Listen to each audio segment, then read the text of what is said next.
It's November 5th, 2018. There's Taz. Hi, Taz. There's Peter. And we are going to record from some of the tapes conversations between Richard Waldo and Edna LaMoore Waldo. Monday, September the 15th, kind of an overcast, drizzly, windy day. And Edna is going to continue with her high school career. Well, going back to high school quite a long way, but I just reminded Richard that I didn't quite get through. He mentioned somewhere yesterday that having ourselves ranked in class as we did would arouse our competitive instincts. Well, it did that. First place, all the way through school, I had been a good student. I was considered a good student, and I knew I was. But I didn't have an awful lot of competition. In high school, I began to get some when they ranked in class. Now, the first year, the highest I got was 7. Yeah, my class usually had about 30. The third year, the second time, I ranked 3. By the time I got 3 without trying very much, it suddenly occurred to me that maybe I can make it all the way. So that's the way I started. You started to work harder. Yes.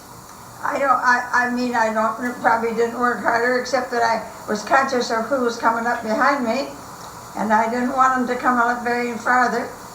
There was this one girl, Anna, who later on went to college with me too, but she wasn't real competition because her line was math and science, and mine was English and language. Yes, but those grades got into the final rankings of the school, Mother. Oh yes, of course. They were as good as any other rankings. Of course. At any rate, I began to work harder. I began to know that there were other people there beside myself, because at the time we'd all been promoted up to the 8th grade. They had picked us out to mend the school troublemaking that we had. At any rate, my best year at school was my junior year. I think I ranked high all the way through junior year. I liked everything I was doing junior year. I liked the people, I liked the teachers, everything was just fine. As we got into the senior year, I knew Anna was right behind me. And of course, I've already told you about the time that my father was on a call out in the country at Pingree. He met some of her cousins who informed him that their niece in Jamestown was going to be the valedictorian. And he said, "Oh, how come?" Because I had not yet been declared. I was not declared until spring of that year. And at that time, I was told definitely that I was the top student. And of course, my father said he didn't say anything to them at that time. He thought, well, let them find out and fall down. So at any rate, Anna was a very good student. Her father was the county superintendent of schools. Her mother was a leader in the state WCTU. My mother wasn't a leader in anything except... Mother, for those who are 100 years later, what the hell is the WCTU? Women's Christian Temperance Union. What did that mean? They were against booze. I see, okay. And that was a society. They were very well known. At any rate, I did very well in my junior year. I liked everything about it the best. When it got to be seniors, of course, I was always doing well in English. I did well in Latin, except I had Virgil the last year, and I didn't like that so well. My teacher didn't even like teaching Virgil any more than I did later. So our German teacher was teaching Virgil. I didn't care so much about that, but I did well in English. And I wasn't terribly much concerned about it. I was pretty sure I'd make the grade, but I couldn't be sure. At any rate, I was trying more. It was I think even April in my senior year, that they finally told us who'd had the marks that I was to be the valedictorian. Anna was to be the salutatorian. So that took care of that.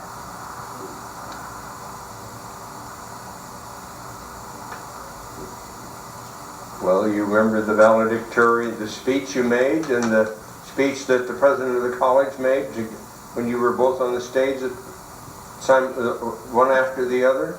Yes. In the first place, I did not have a chance to choose my own. My opinion of a valedictorian was something that you yourself decided as you bade farewell to your school and your teachers. But it was all done for me.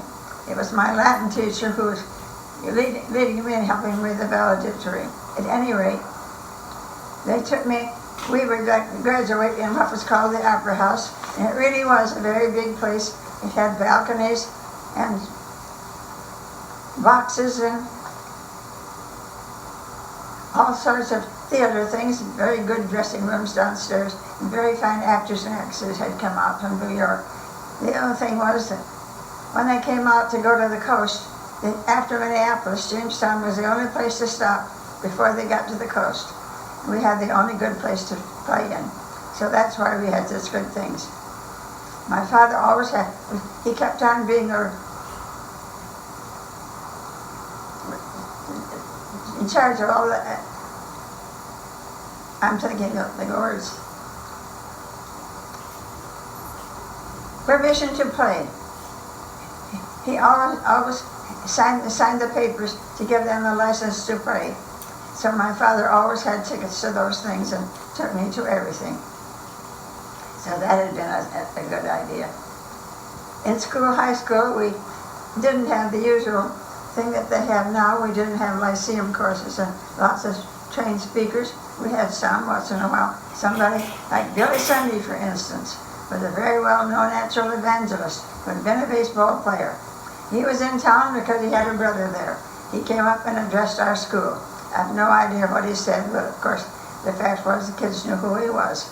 So people like that would come to our school, but we didn't have much in that line.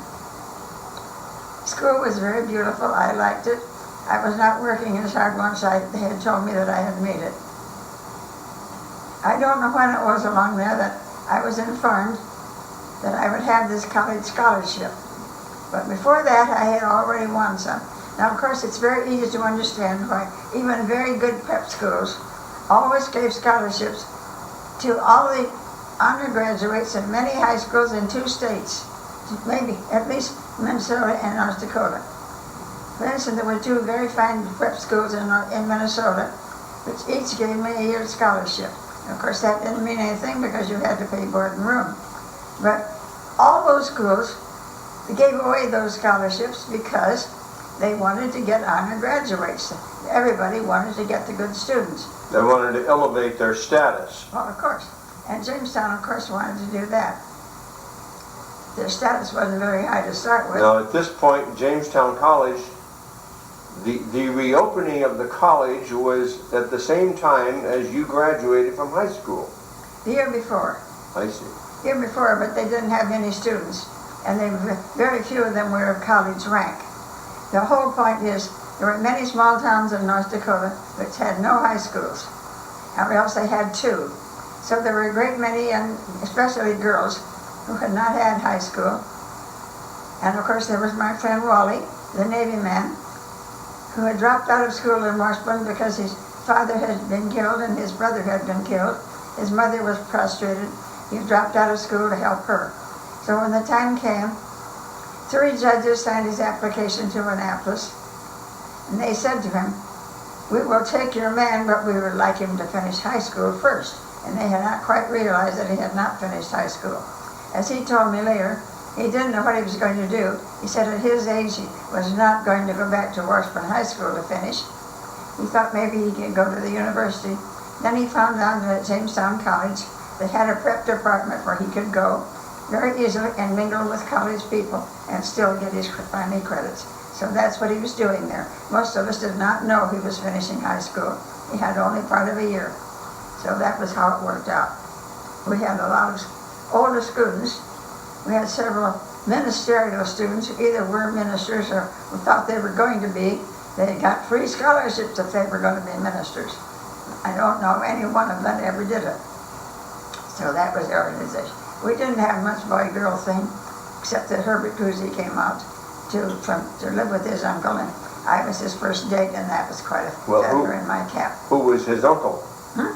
Who was Herbert Cruzy's Dr. uncle? Cruzy's nephew from Michigan. Well, who was you're talking now to a bunch of strangers, and they don't know who Dr. Cruzy is or why he came to Jamestown. Dr. Cruzy came to Jamestown my last year in high school, and that was when I first met Dr. Cruzy. Well, why did he come here? He was chosen To do what?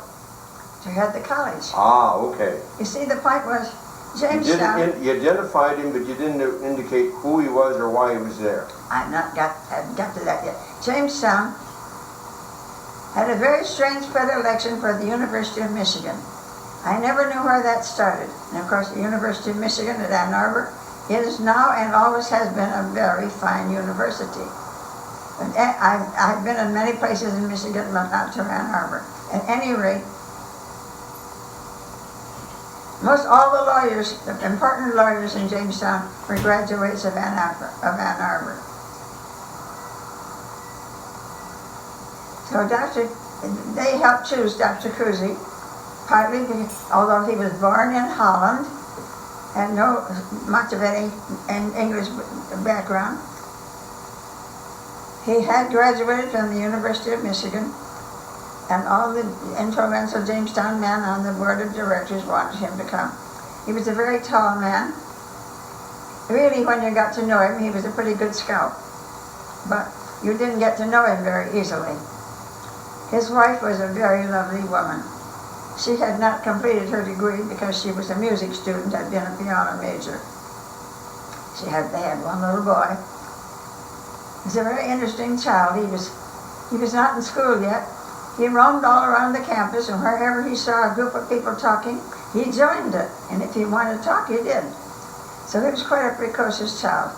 But at any rate, my Herbert Cruzy, doctor's nephew from Michigan, came out to live with the Cruzys and go to college free. That was a big deal for him.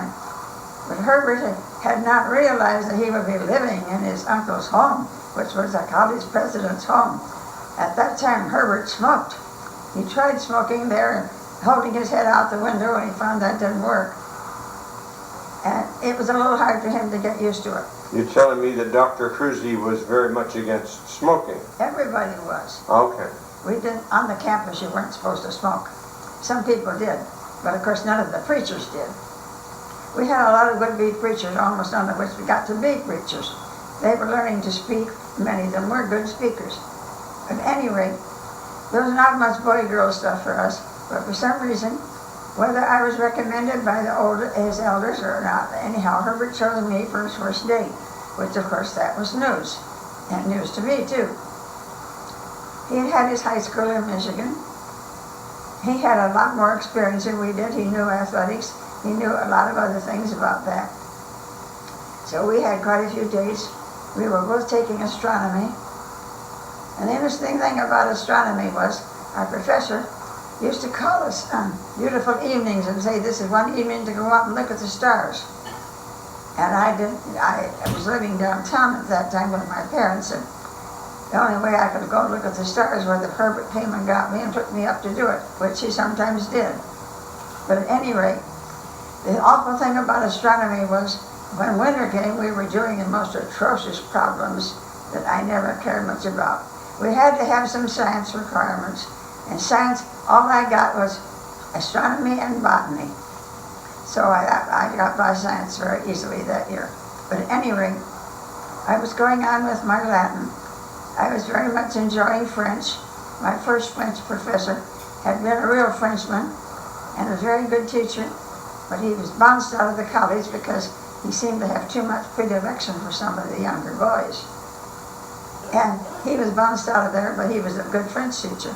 So the new French teacher we had was a very obscure-looking young man named Perkins, but who had studied in Paris, good accent. So he took me on very seriously, so that I began to learn French seriously, not only to speak it, but to write it and to read it. At that time, in foreign language, you always read some of the literature, and French was not easy to do. The thing about the French language is there are a lot of syllables in a French word, that you have to write, but you don't pronounce them. For instance, a lot of words, M and N and M-E-N-T, which is pronounced mo. But you didn't really need that. When you came to write it, you had to put it on, but it didn't belong there. French was difficult to learn for that reason. I had good work with Dr. Taylor, who taught all the economics and history and some of those things. I can't say that I had any outstanding teachers. It probably was a little bit interesting to me that Herbert chose me first. After that, we both went up around with other people. At one time, when we were home on vacation, he was walking along a street and he met one of my uncles. They got to talking for some reason, and the man said, why do you go to school, boy? Herbert said, I'm going to school now with my uncle in Jamestown, North Dakota. And this man said, do you know anything about Jamestown? He said, not much. And they said, well, we've got a niece there that we don't know much about, and could you possibly have heard of her? And he said, Edna LaMoore. Herbert said, oh yes, she's been my date quite a few times. So Herbert said, another time he was on the streets in Detroit or some Michigan city, and he met somebody like that wanted to talk about North Dakota. Anyhow, I was interested in having Herbert. We were friends all our lives. He died quite early. But at one time, he and his friend Mitchell were going to graduate school at the University of Minnesota, staying in a Masonic place. In the summer of 1917, I'm getting a little ahead of myself, but it's pertinent. I had gone to the university summer school, not to go to classes, but to correct state examinations for the state project. The idea was we took state examinations and then our papers were sent to the state, where they usually read them over and sometimes marked us down. But one of the things that I was hired to do at the university that summer was to correct Latin exams. So I was being paid for that, but I found while I was there that I wouldn't be paid until fall. But at any rate, I was earning money. So I met a lot of interesting people at the summer school that year. But at any rate, there was one girl I met, and from Crookston. She was going to the University of Minnesota. And later on, when she wrote and told me she was there, I wrote just as a sort of a stunt to tell her that I had these two very good men friends there. And I introduced her to these two men by letter. She was much too young for them, but I thought it would be interesting that the three friends would notice. So what they did, the year that I was teaching at Grafton, she wrote and said, I'm living in a co-op dormitory. My roommate is going to be out all Easter week. And whenever you're in a dormitory and you've got an empty bed, you have to do something about it. She said, I've talked to the boys, which we were Herbert and Mitch, who were much older than she. And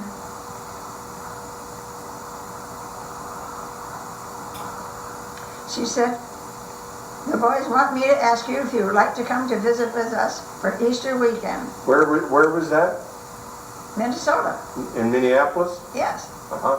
You'd never been to the big city. No, I hadn't. But at any rate, they were living in a dormitory, which was a fraternity, which was also Masonic. Both of them were in graduate school. Herbert was taking sanitary engineering, if you can believe it. I can believe it. Everybody needs sanitary engineering. Well, guess where he went later? Mississippi. Sure. And he came up to Bismarck on a special train once from Mississippi through North Dakota. He said, Edna, you have no idea how bad Mississippi needs sanitary engineering. It's true, even to this day. Yeah, and Mitch became a dentist and settled in Crookston. At any rate, those two men who were older than this girl, she had the empty bed, and her dormitory agreed that I could occupy the bed because her roommate would be out all week. And the boys had told her, we can take Edna around. Neither one of them had much money to spend, but they all agreed that they could take me by streetcar to many of the beauty spots, and all they would have to pay would be car fare. the girl would take care of my bed and my meals. And as I said, they weren't really dating the girl, but because I had introduced them by mail. So they took me to this Masonic party, and all of us tried to dance, and none of us could do it. The boys had never danced in gullies, because nobody did. But anyhow, I was very glad to see them. They had always been my best friends. Herbert continued to be my best friend as long as he lived. He died in Mississippi quite a long time ago. So anyway, I was sitting in the boarding house at Grafton, and we were talking about vacation. And I happened to make this remark: I have an invitation to go to the University of Minnesota, but I can't afford it right now. And my other English teacher, who was from Wisconsin, her name was Billy Wilson, said to me, and this was before everybody else, she said, "Edna, if you want to go, I'll lend you the money." Mother, you got to remember now, you were talking about high school, then you got talking about Herbert Cruzy, and you went to see him in Minnesota after you got out of college. Yes. So you got off the track. You need to finish up with your graduation. So go ahead. Go All ahead. right. Well, I started talking about Herbert Cruzy because Dr. Cruzy, of course, it was his first year in Jamestown. He had been invited to give the commencement address. Dr. Cruzy was not only a good speaker, he was a long speaker. It was his maiden speech, the first chance he would have to speak in the Opera House before all of Jamestown. So of course he was doing a good job. As I realize now, when they were planning the valedictory, I should have been allowed to finish our student part of the program before he ever started. But instead of that, I had to wait for him to start. In those days, you didn't wear corsages. You used to get roses that you prickly roses that you carried out in the hands like this. A bouquet. No, it wasn't a bouquet. You had your arms extended and they stuck out in all directions. At any rate, I was standing in the back with the winds, waiting to go on to speak. I had those roses in my hands. He told me later that he was conscious that there was a girl standing there waiting, and back in his inner consciousness, he realized that I was not going to speak till he got through. But of course, this was his big chance. He was speaking on the zones of life, L-I-F-E, and of course he did them all. He was a very good speaker. He was also very long. His first chance in all of Jamestown. So that's one thing that made him remember.